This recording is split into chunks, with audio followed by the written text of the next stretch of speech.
आज 28 जुलाई 2026 को आज हम लोग चीफ सेक्रेटरी से मुलाकात करें और चीफ सेक्रेटरी को बीआरएस पार्टी माइनॉरिटी लीडर्स की जानिब से एक रिप्रेजेंटेशन दिया गया।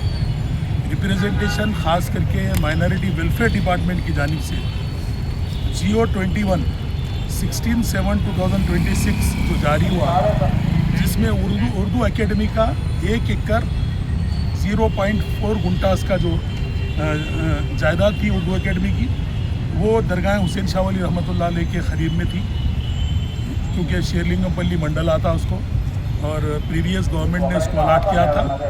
लेकिन अचानक आज की गवर्नमेंट, प्रेजेंट गवर्नमेंट ने इसका पर्पस देखा ना, इसका कोई एम देखा ना, कोई इसका एक मंशा देखा, क्योंकि ये लैंड इसलिए अलाट किया गया था यहाँ पर उर्दू को डेवलपमेंट, उर्दू की तरक्की के लिए और मुस्लिम शादी खाने के लिए, मगर वो पर्पस को छोड़कर एक private NN infrastructure and construction के हवाले किया गया।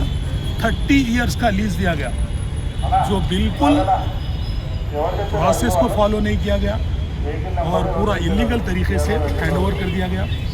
और ये प्रोसेस जैसा पेपर नोटिफिकेशन होता टेंडर्स तलब करने के लिए, फिर जो भी इंटरेस्टेड लोग आते, फिर उनसे दरख्वास्तें ली जाती, रिप्रेजेंटेशन लिया जाता, फिर उसके बाद ऑक्शन वगैरह होता, मगर ये प्रोसेस को भी इस्तेमाल नहीं किया गया। पहले तो मैं ये कहूँगा, टेंडर कॉल करना या नोटिफिकेशन देने की ज़रूरत ही नहीं, क्योंकि ये जो लैंड है कोई ऐसा लीज पे देने का लैंड नहीं है। ये सिर्फ उर्दू की तरक्की के लिए, मुस्लिम शादी खाने के लिए अलाट हुआ था।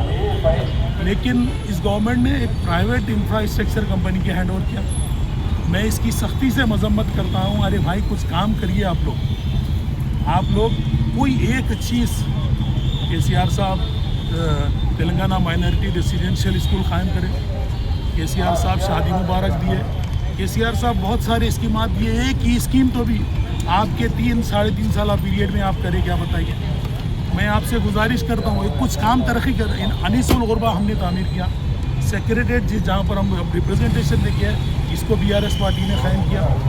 लेकिन ये लोग कायम करना या कोई चीज़ तरक्की करना छोड़कर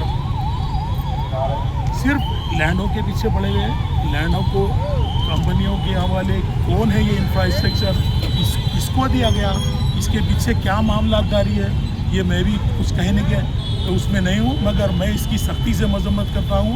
चीफ सेक्रेटरी को हम रिप्रेजेंटेशन इसलिए दिए, ये जो GO20 जारी हुआ 16/7 को, इसको कैंसिल करिए, क्योंकि ये इलीगल तरीके से किया गया। नहीं तो हम इनका पीछा नहीं छोड़ेंगे, हम भी इंशाल्लाह हाईकोर्ट का दरवाज़ा खटखटाएंगे, क्योंकि ये बाइलास के ख़िलाफ़ है और इसकी हम सख्ती से मजम्मत करते हैं।